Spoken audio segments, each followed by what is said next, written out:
Well, there's always something new to learn. There's always good to review some things. We're currently working with a newer planter with the exact shot system, and so it was neat to see some of those things that we were using this summer and you was all promoting going forward, and some of the things that we're wanting to incorporate with some like the boundary, guidance lines and things like that we're a little unclear on, and Gina was going to help us organize our data better than what we've got it, I think.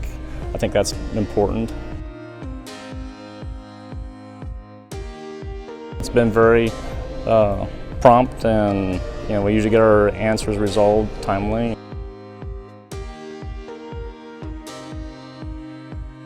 Oh yeah, we had one time where the combine quit in the middle of the field, lost all of our data, and we were using that data to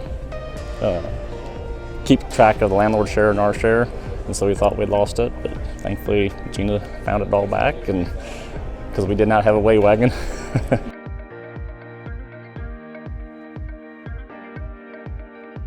We have everything in the op center, have our prescriptions, our plan. We send that out to the sprayer or to the planter, combine. All the files are synchronized.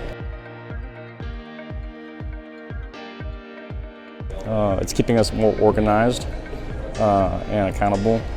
It's made it easier to send information to our insurance at the end of the season, recording our yields. We're sharing information between the planter and the sprayer, using the auto path, creating those auto path lines, and then the sprayer's been able to use them. We've been learning with that this season. I'm excited about using that with the combine this fall. There's been a few challenges with the auto path, but I think we're learning how to overcome them.